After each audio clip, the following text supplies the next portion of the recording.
All right, Alex. All right. There's no horse alive today that has never been domesticated. There are many wild herds out there, but they all come from domestic stock. All of the wild horses in the world have been killed off. The African Queen states that nature is what we are put into this world to rise above. Well, I'm afraid I have to disagree with that. Nature is what we were put into this world to conquer, or at least that is our opinion of it. We've had in America a policy of manifest destiny before, where we completely conquered the native people, we completely conquered the wild west. And as we took this land, we just pillaged and completely destroyed many parts of it.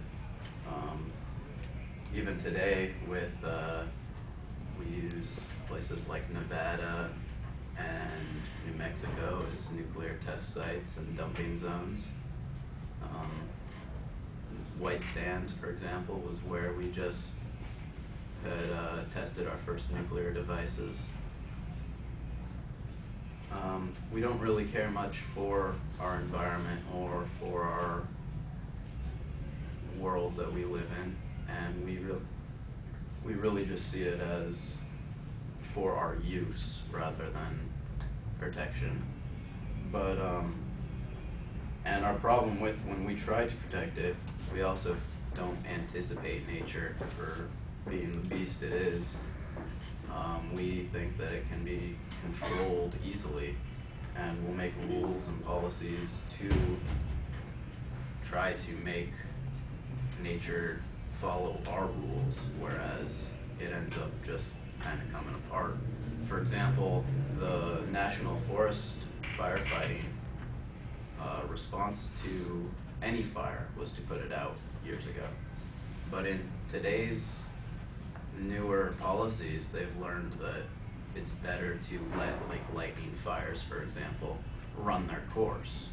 Otherwise, what you have is large, massive fires instead of the smaller, containable ones.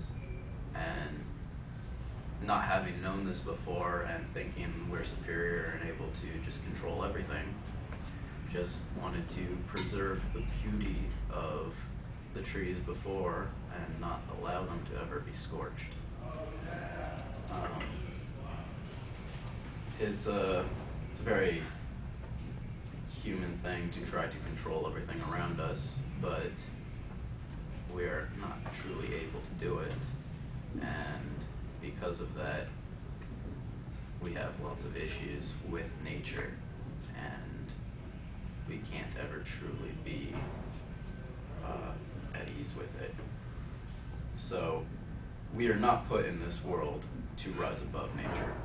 We truly believe we're put in this world to conquer it.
All right, Alex, the opening statement, I thought it was a bit awkward, but I finally got the point that you were making, and when you got to the thesis, then I could see how it fit together, and I thought you had a very good thesis. There's not really a setup of what the content is going to be, and you sort of just start talking about the issues that you've got as illustrations.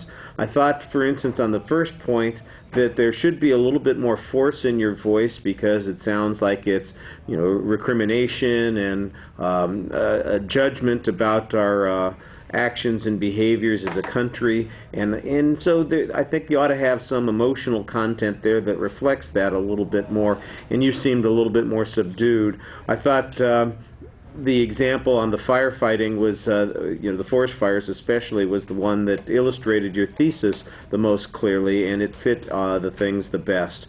On the presentation issues, like I said, I think you need to get your energy level up a little bit. You sound a little passive when you're speaking sometimes, just kind of like I know what I'm saying, I'm going through the motions, but I'm having to think about everything that I'm saying kind of carefully, instead of, here's the point that I'm trying to make, and having, like I said, just a little more energy, a little bit bigger energy level.